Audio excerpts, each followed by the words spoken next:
I guess I always knew my mother didn't want me. Not in the way most kids wonder about it sometimes. I mean, she really, actively didn't want me around. Even my earliest memories are tainted by her absence and indifference. "Emily, sweetie, Mommy's going out tonight. Jessica will watch you," she'd say, already halfway out the door in her designer clothes, not even waiting for my response. Jessica was just one in an endless parade of babysitters who kept me company while my mother lived her life without me. I remember my 7th birthday. Dad had planned this whole special breakfast, pancakes with whipped cream and sprinkles, my favorite.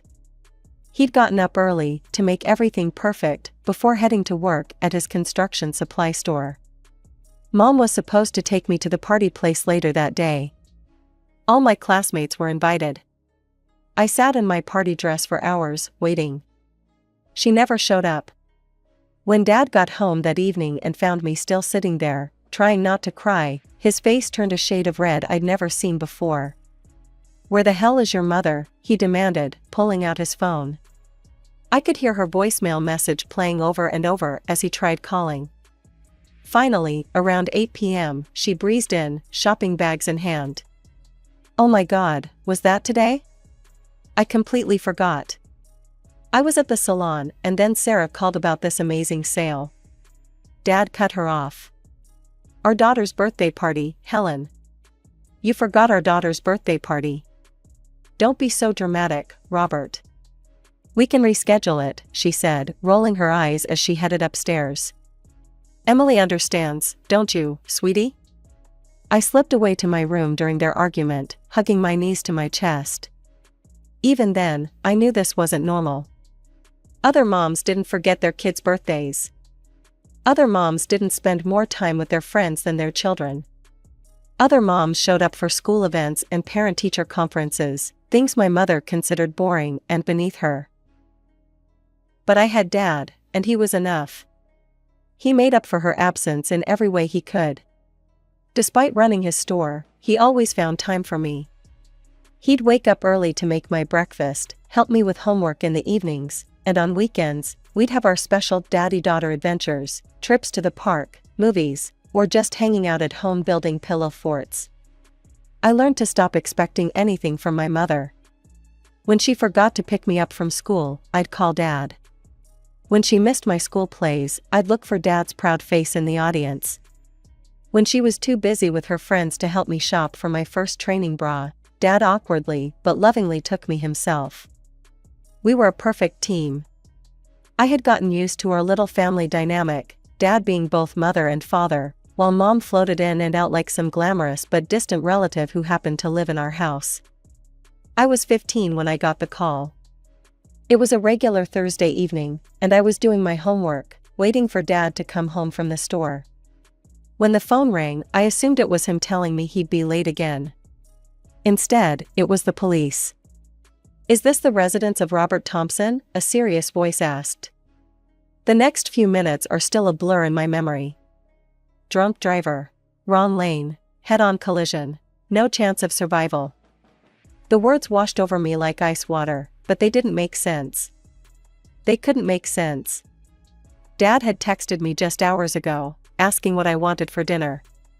Mom was out with her friends, of course. The police had to call 3 times before they reached her. When she finally came home, she was already playing the part of the devastated widow, mascara artfully smeared down her cheeks. "Oh, my poor baby," she wailed, pulling me into an awkward hug that smelled of wine and expensive perfume. "We'll get through this together." The funeral was a spectacle I'll never forget, but not because of my grief, because of my mother's performance. She wore a designer black dress that probably cost more than Dad's monthly mortgage payment, and she sobbed dramatically at all the right moments. Everyone kept telling her how strong she was, how brave. "I don't know how I'll manage," she told everyone who would listen, clutching her handkerchief. "But I have to be strong for Emily now. I'll take care of her twice as much as before." Robert would have wanted that. I wanted to scream. I wanted to tell everyone that she hadn't taken care of me at all before, so twice of nothing was still nothing. But I stayed silent, focusing instead on the real pain in my chest, the crushing reality that Dad was gone. The days after the funeral were even worse than I'd imagined. Mom's promises of increased attention lasted exactly 3 days. By day 4, she was too devastated to cook dinner. By day 5, she needed to process her grief at a spa day with her friends. By week 2, she was going on dinner dates to help her heal. I spent most of my time alone in my room, surrounded by memories of Dad. That's when Grandpa Jim, Mom's father, started coming around more often. At first, he just brought groceries and checked if I was eating. Then he started inviting me over to his house. "Emily, honey," he said one day, his kind eyes studying my face, "how about we make your dad's famous pancakes?" I think he'd want us to keep that tradition alive. That was the first time I'd smiled since Dad died. Grandpa's house became my sanctuary. While Mom was out rebuilding her life, her words, I spent afternoons with Grandpa, cooking comfort food, watching old movies, or just walking in the park near his house. "How are you really doing, kiddo?" he'd ask, actually listening to my answers. "What's on your mind today? Any plans for the weekend?" It was strange how my mother's father could be so different from her. He actually cared about my answers, remembered the names of my friends, and knew what was going on in my life. We'd spend hours in his kitchen, trying out new recipes or just talking about Dad. For the first few months after Dad's death, Mom seemed perfectly happy with our new arrangement. While I spent my time at Grandpa's house, she was free to pursue her social life without any guilt or interruption. That is, until people started talking. I overheard Mrs. Peterson from next door one day. "It's so sad," she was telling another neighbor. "That poor girl practically lives at her grandfather's house now.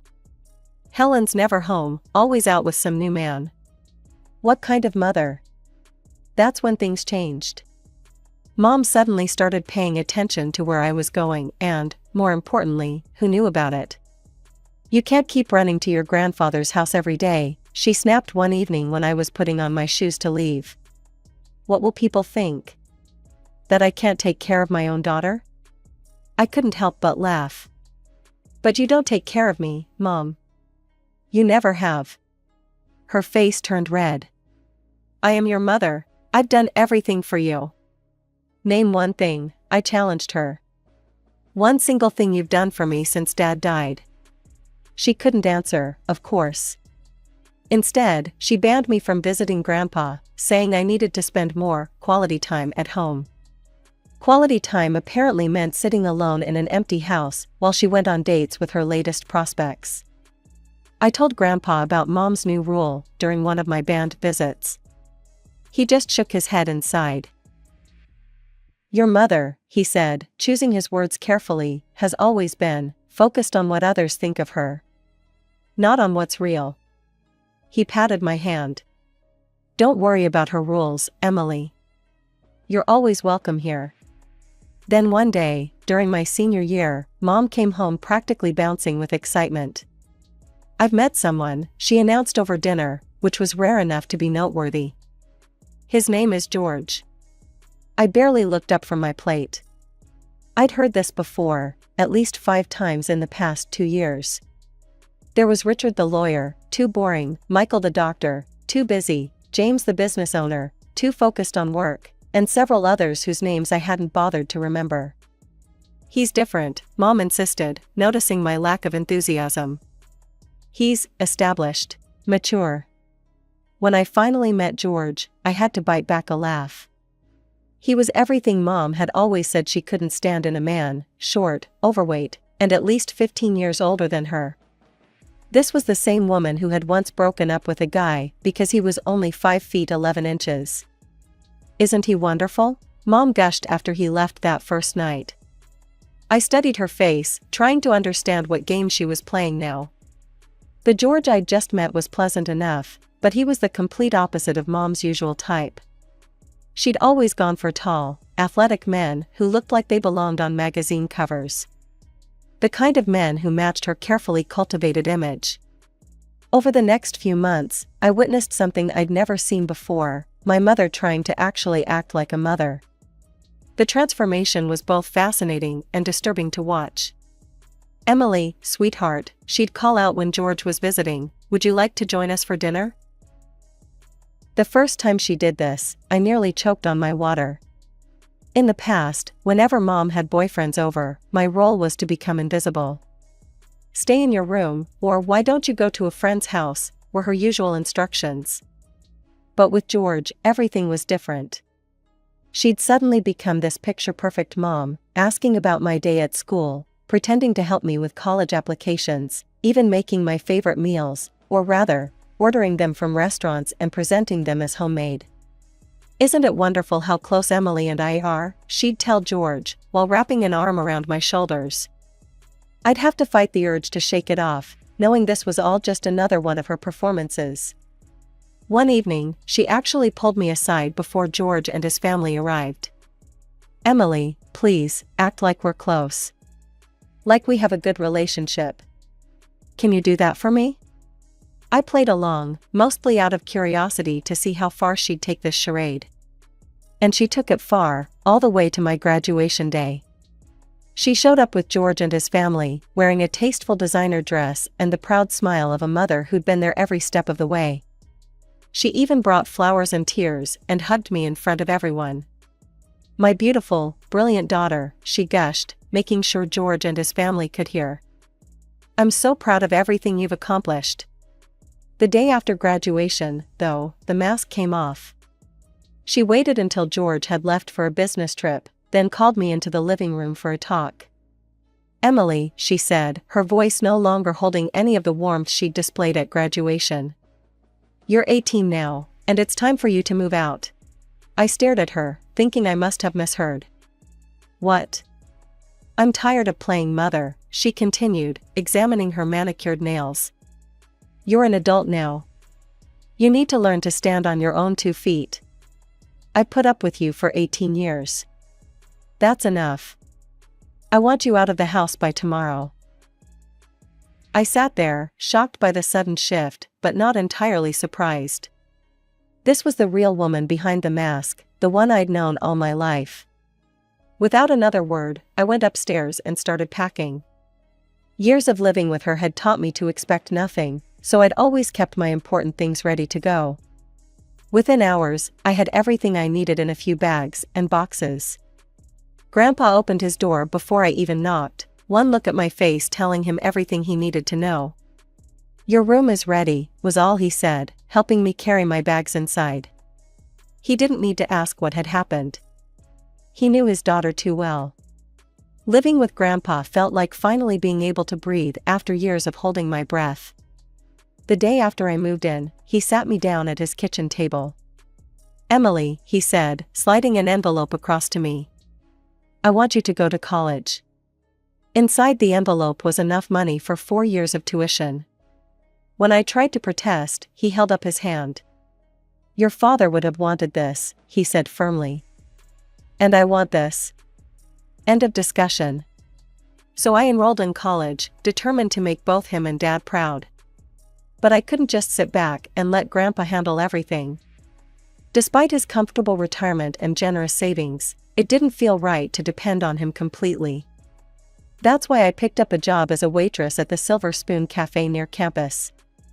"You don't need to work, sweetheart," Grandpa would say whenever he saw me coming home tired from a late shift. "I know," I'd reply, "but I want to." The cafe job wasn't glamorous, but it gave me enough money for books, supplies, and most importantly, little gifts for Grandpa. Nothing expensive, a new coffee mug with a silly saying, a vintage record I'd find at a thrift store, his favorite cookies from the bakery across town. His face would light up every time, not because of the gifts themselves, but because he knew they came from my own earnings. Life fell into a comfortable routine. Classes during the day, work in the evenings, weekends with Grandpa.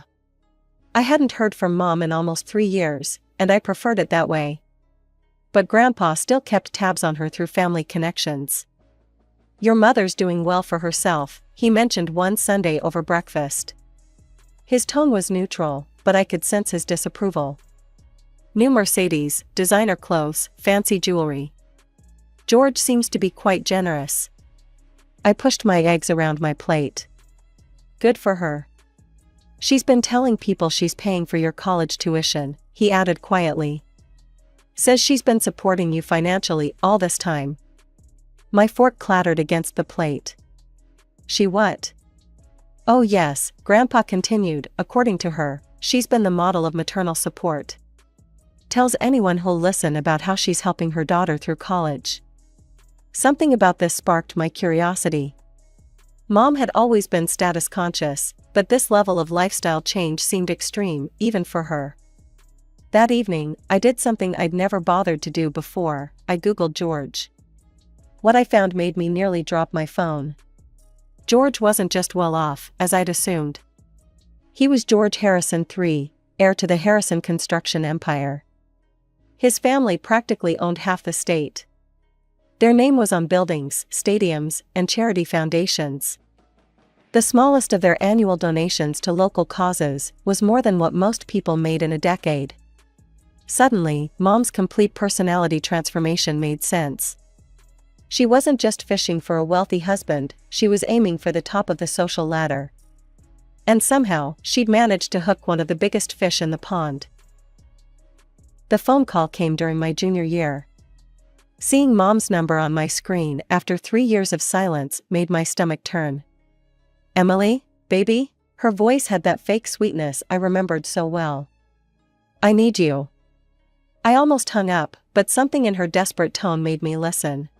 The wedding is in 2 months, she continued quickly, probably afraid I'd cut her off. George's family, they're very traditional.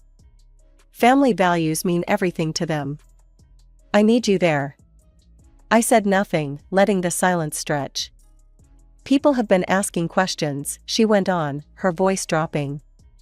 Why doesn't your daughter visit? Why isn't she in any family photos? George's mother is particularly concerned. She keeps saying family unity is the cornerstone of their dynasty. So this is about appearances, I said flatly. No, well, not entirely. Emily, please. I'm begging you. Just come to the wedding. Show everyone we're a happy family. That's all I'm asking. My first instinct was to refuse, to tell her exactly where she could stick her invitation. But then an idea started forming in my mind. I'll come, I said. And I'm bringing Grandpa. The wedding day arrived in a blur of crystal, silk, and old money. The Harrison family had booked the most exclusive venue in the state. Watching Mom float around in her designer wedding dress, playing the role of the perfect society bride, I almost reconsidered my plan. She looked genuinely happy, greeting guests with that magnetic smile of hers, basking in the admiration of the cream of society. For a moment, I felt a twinge of guilt about what I was about to do. Then she spotted me. Emily, my darling daughter, she exclaimed loudly, rushing over to embrace me. The nearby guests turned to watch the touching mother-daughter reunion. I'm so happy you're here. I forgive you, sweetheart, for abandoning me all these years. I know you were just going through a phase, spending all that money I sent you for college on God knows what. I stiffened in her embrace, but she held on tighter. George approached us, beaming. Emily, I'm so glad you decided to make peace with your mother. She's been so worried about you. He turned to Mom with genuine concern in his eyes. I hope you can forgive her too. Parents and children sometimes struggle to understand each other. That was the moment I knew I had to go through with my plan. This kind man, and all these people, deserved to know the truth. I turned to the wedding coordinator. I'd like to make a speech before the ceremony, I said. A tribute to my mother.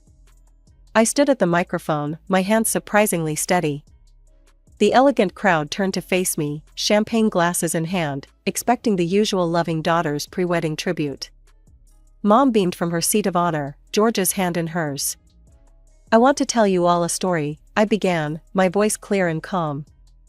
A story about my mother, the bride. Not the version you'd been told, but the truth. Mom's smile flickered slightly. 3 years ago, the day after my high school graduation, my mother called me into our living room. Fortunately, I had the presence of mind to record that conversation. I pulled out my phone. I'd like to share it with you all." Before Mom could object, her own voice filled the hall. "I'm tired of playing mother. You're an adult now. I want you out of the house by tomorrow." The recording continued, capturing every cruel word, every dismissive tone. The room grew deathly quiet. "That was the last time I spoke to my mother until she called about this wedding," I continued into the silence. "She threw me out with nothing, no warning, no support. For 3 years, she hasn't called, hasn't checked if I was alive or dead. My grandfather, her father, has been paying for my college education, providing me a home, being the parent she refused to be." Mom jumped to her feet. "She's lying. Daddy, tell them she's lying." All eyes turned to Grandpa, who stood slowly from his seat. "Every word my granddaughter has said is true," he said, his voice heavy with sadness. "Helen, you abandoned your child. Just as you neglected her entire life, even when her father was alive." The great hall erupted in whispers. George's mother, a dignified woman in pearls, looked like she might faint. His father's face had turned to stone. "Is this true?" George asked Mom, his voice shaking. "Did you throw your own daughter out? Abandon her?" Mom's carefully constructed facade cracked. "I can explain." "There's nothing to explain," George cut her off, standing up. His face had transformed from confusion to disgust. "You're not the woman I thought you were. You're not the woman I could ever marry." "George, please," Mom pleaded, mascara running down her cheeks, real tears this time. "She's lying. They're both lying." "The recording doesn't lie," George said firmly. "And neither does your father." He turned to address the stunned crowd. "Ladies and gentlemen, I apologize, but there will be no wedding today." Mom crumpled into her chair, her perfect world falling apart around her. The woman who had thrown me away like garbage, to chase her dreams of wealth and status, was finally facing the consequences of her actions. 2 months after the wedding that never was, I was having Sunday breakfast with Grandpa when someone started pounding on his front door. The desperate rhythm of the knocking told me who it was, before I even heard her voice. "Daddy, please, I know you're home. I need to talk to you." Grandpa and I exchanged looks across the table. He nodded slowly, and I stayed in my seat as he went to open the door. Mom burst in, designer clothes wrinkled, makeup smeared, looking nothing like the polished socialite she'd been at the failed wedding. She stopped short when she saw me, but quickly recovered, probably deciding my presence might help her case. "Daddy, I'm desperate," she began, tears already flowing. "This is all your fault, yours and Emily's. You've ruined everything." I watched her silently, stirring my coffee. The woman who'd thrown me out of my home was now standing here, playing victim once again. "I took out a loan against the house for the wedding," she continued, pacing the kitchen. "The flowers, the venue, the dress, everything was perfect. I thought once I married George, he'd help me pay it off. But now," she choked back a sob, "the bank is foreclosing. I have nowhere to go." "And this is our fault, how exactly?" Grandpa asked quietly. "If you hadn't let Emily tell those lies." "They weren't lies," I interrupted, speaking for the first time. "Every word was true. There's no point trying to deny it now." She whirled on me. "You could have waited until after the wedding. One more day, that's all I needed. One more day and everything would have been perfect." "Perfect for who, Mom?" "For you? While you continued to lie to everyone about being this amazing mother who supported her daughter through college?" "I was going to make it right," she screamed. "Once I married George, I would have had the money to actually pay for your college. I could have made all the lies true." Grandpa's laugh was bitter.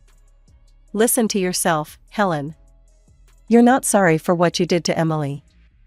You're only sorry you got caught." "Daddy, please," she switched tactics, moving closer to him. "I need help, just a loan to tide me over. I'll pay you back, I promise. I just need enough to keep the house." "No, you're not getting any money from me. Not after what you did to Emily." Not after how you've lived your life. Mom's face contorted with rage. Fine. Keep playing happy family with her. I hope you're both happy with what you've done to me. She stormed out, slamming the door so hard the windows rattled. That was the last time I saw her, though we heard about her through the grapevine. She lost the house, as expected. Last I heard, she was working as a receptionist at a small real estate office, living in a tiny apartment, all her designer clothes and jewelry sold to pay debts. As for me, I graduated college last month, with honors. My first paycheck from my new job at an accounting firm went toward buying Grandpa a gorgeous vintage watch he'd been eyeing. His eyes got misty when I gave it to him. I'm saving up now for my own apartment, something close to work. Grandpa insists I can stay with him as long as I want, but I think it's time for me to stand on my own feet, my choice this time, not because someone is forcing me out. Sometimes I think about Mom, about how different things could have been if she'd just been capable of loving someone other than herself. But I've learned that you can't make someone love you, can't make them be the parent you need them to be. All you can do is cherish the people who do love you, who choose to be there for you.